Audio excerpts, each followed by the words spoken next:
Dude, it's your boy Webby. Stay with me, TV back at y'all with another one. Let's get it, man. Let's talk about last night's Money in the Bank PLE. Now, I did tune in a little late. When I started watching it, I saw when Stephanie Valkyria did her little special move on Rhea Ripley on the ladder. And I just wish Booker T was an announcer for the main roster instead of NXT, because we all wanted to hear Booker T go, yeah. And after this, I said, yo, Stephanie Valkyria might win this match. You know what I'm saying? She just moved up to the main roster. You feel me? She was able to get into the Money in the Bank match. She just lost her title from NXT. I would have been mad, y'all, if Stephanie Valkyria won this Money in the Bank match, but ultimately she did it, and it makes sense. Like, she literally just moved up to the main roster, and, you know, she at least got to be there at least for a year before she gets that Money in the Bank and cashes in and gets her a major title. So, long story short, Naomi ended up winning this match, and I was happy about this. You know what I'm saying? I was happy that Naomi won. Eventually the match ended with 3 ladders set up as a bridge from corner to corner that resulted in a dual code red from Alexa Bliss and Perez to Naomi and Valkyria. And after taking down Ripley and Bliss at the same time, Naomi climbed the ladder, got the briefcase, and she won the match. And let me just say this, man. Naomi's heel turn has been everything that John Cena's heel turn hasn't been, right? Like, Naomi's heel turn has been incredible. You know, it pretty much started off how we found out that Naomi was the one that attacked Jade Cargill, which left her out of the ring for months. Like, I think she was out for like close to 6 months. And, you know, we found out it was Naomi that did it. And because of that, you know, Naomi has this big feud between Bianca Belair and Jade Cargill. And Naomi, she's just been doing a hell of a job just with the promos, man. Like, you know, leading up to the Money in the Bank, you know, she said that it'll be awful if Bianca Belair or her mom, you know, ended up in a wheelchair. She said she went inside of Bianca's parents' house and she was looking at her pictures, and, you know, she pretty much was threatening to, you know, harm Bianca Belair's mom, bruh. And the WWE, they should actually film Naomi going inside of Bianca's parents' house, you know, just looking around at her baby pictures and shit, because that adds to the entertainment of the WWE. Like, we live in the social media era. Can you guys imagine if they showed that, like, on Monday Night Raw or SmackDown? Like, that would just make the storyline between Naomi and Bianca Belair even better, man. So hopefully Naomi wins a major title, you know what I'm saying, wins that women's championship. You know, I hope she gets it from Tiffany Stratton, man, because I'm just tired of Tiffany saying, "It's Tiffy time." I'm tired of it, bro. She sounds like a little 5-year-old kid, bro. You know what I'm saying? And I'm just tired of it. So shout out to Naomi. Naomi did say recently in an interview that she wants to have kids. So I wouldn't be surprised if she wins a title during this year, and at the end of this year, she loses the title and pretty much takes a break. I don't think she'll retire because she's still pretty young, but I definitely think she's going to have kids and take a break, probably be out the ring for about 2 years. And that's that. So next, we have the most boring match of the night by far, which was Dominic Mysterio versus Octagon Jr.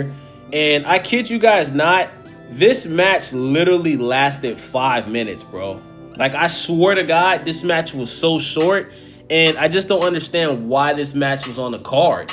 Like, there's so many other matches that could have been put on this card other than this one. Like, this match was honestly horrible. You understand what I'm saying? Anyway, Dom managed to use his slight size advantage to take over, but the luchador kept himself in the fight. Dom hit the 619, hit the frog splash, won the match with ease, bro. Like, this match wasn't competitive at all. Terrible match. So next we have Lyra Valkyria versus Becky Lynch. And let's be honest, guys. Everybody knew that Becky Lynch was gonna win this match because she was she didn't win any matches against Lyra Valkyria. Lyra Valkyria was undefeated against Becky Lynch, and Becky Lynch, she had to win, bro. She had to win. She did get that title, but she cheated. You understand what I'm saying? She cheated.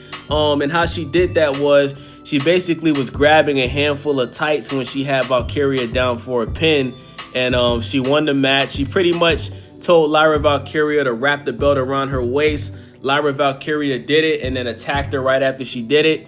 And that match was alright. It was an okay match, but this feud is far from over. I'm pretty sure we're going to get another rematch between Lyra and Becky, especially due to the fact that Becky cheated. And I just don't care about it, honestly, bro. So next, we have the men's Money in the Bank match with Seth Rollins, LA Knight, Andrade, Penta, and Solo SIKOA. And Jacob Fatu stole the show, man. So first of all, Braun Breaker and Bronson Reed comes out to help Seth.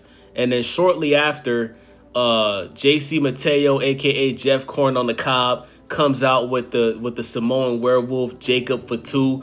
They come out. JC Mateo was squabbling with Braun Breaker, and Jacob Fatu was squabbling with Bronson Reed. Long story short, JC Mateo gets speared brutally by Braun Breaker, and then Jacob Fatu pretty much handles Bronson Reed with ease, you feel me? Because, you know, Jacob Fatu is just a beast, man. You understand what I'm saying? We seen Jacob Fatu whoop Braun Strowman's ass, man. Shout out to Braun Strowman. He's no longer on the WWE, but I hope he comes back. You know what I'm saying? So, Jacob Fatu basically, you know, helped Solo SIKOA. You know, Solo SIKOA thanks him for helping him. Jacob helps Solo SIKOA set the ladder up. And as Solo SIKOA is going up the ladder, Jacob Fatu grabs him by his leg, tells him he hates him, and Jacob Fatu just beats the shit out of Solo SIKOA. And this is well deserved. Remember, when you look at Friday Night SmackDown before Money in the Bank, Solo SIKOA was talking shit about Jacob Fatu to JC Mateo, and Jacob Fatu heard the whole conversation. So we all saw this coming, man. We all saw this feud coming between Solo and Jacob beat the shit out of Solo SIKOA, man. And ultimately, you know, Seth Rollins, you know, basically went in the ring. Him and LA Knight went at it. And guys, you know, I wanted LA Knight to win this match so bad. Unfortunately, man, we got screwed. Like, this is LA Knight's third Money in the Bank match, bro. His third Money in the Bank match, and he lost. This guy, LA Knight, is 42 years old. The only title he's won on the main roster is the United States Championship. He won it twice. And I just don't get why they're not pushing LA Knight. Like, this guy is a star, man. He's entertaining. He's charismatic. He's literally like The Rock and Stone Cold mixed together, and the crowd loves him. And this was in his hometown. This was in LA, where he's from. How do you not have LA Knight win in LA? This reminded me of Randy Orton losing that match against John Cena in his hometown, like of St. Louis. It just doesn't make any sense, man. So anyway, man, you know, Rollins ended up climbing up. Seth Rollins won the Money in the Bank. And it's looking like Seth Rollins is going to take that title from Jey Uso. You heard it here first. Tonight on Monday Night Raw, we're going to have a rematch of Jey Uso versus Gunther. And if you watched the main event at Money in the Bank last night, which I'm about to talk about, Jey Uso looks injured. I don't know if he's just playing like he's hurt, but he looked like he's seriously injured. And I think it's because Bronson Reed's 400-pound fat ass did the tsunami on him 3 times in a row. So it seems like Jey Uso has a midsection injury, and I do think that he's going to win his match with Gunther, but I think right after he wins the match, Seth Rollins is going to go into the ring, Braun Breaker and Bronson Reed's going to come out, and Seth's going to cash that Money in the Bank, and I think Seth is going to win the World Heavyweight Championship. And to be honest with y'all, I'm not mad at that, because I haven't enjoyed Jey Uso as the World Heavyweight Champion at all. At this point, sorry, I had to drink some Diet Coke, man. At this point, it's looking like the critics are right. Jey Uso is just a theme song. He can't talk on the mic. His in-ring skills are mid. You know, he does the same Samoan moves every match, and it's boring. I don't like it. I don't like it. I don't care about Jey Uso being the World Heavyweight Championship. I'm over it. And I'm ready for somebody else to grab that belt. And guess what? If Seth Rollins got to grab that belt, at least we know it's going to be better than Jey Uso having the belt. So it is what it is. So then we get into the main event, which is John Cena and Logan Paul versus Jey Uso and Cody Rhodes. And this was the second worst match of the night. Like I said, Jey Uso just looked like he could barely wrestle, man. Like, Jey Uso, he might have to take a little break to heal up, man, and get it together, because you just can't afford to put on performances like this. You know what I'm saying? Cody Rhodes did his thing. You know what I'm saying? The heels of the match, which is Logan and John, they had the upper hand for most of the match while Uso took the most damage. Eventually, Cena and Paul started having issues. They were arguing. They were pushing each other, you know what I'm saying, which made Jey Uso be able to tag in Cody. Paul hit a splash on Cena by accident when Rhodes avoided the impact, but nobody was able to capitalize on it. All four men were down on the ring at once. Then Logan Paul hit a moonsault that put Uso through the announcement table, but he took himself out the process, leaving Cena and Rhodes alone in the ring. The ref was distracted when Cena used his title as a weapon. And then R-Truth, my boy R-Truth, came in the ring with a hoodie and basically, speared John Cena. Then got John Cena's title, smacked him across the face with the title. You know what I'm saying? And long story short, Cody Rhodes and Jey Uso ended up winning the match. And R-Truth is back, man. So to all the people out there saying that, we were wrong and we owe Triple H an apology, no, we don't. Okay? R-Truth confirmed on his Twitter that him leaving the company was not a part of the storyline. Triple H pretty much said it was at the press conference because Triple H wanted to save his own ass, okay? R-Truth's son on Instagram said that Triple H was capping, right? So welcome back, R-Truth. I'm glad to have you back. You know what I'm saying?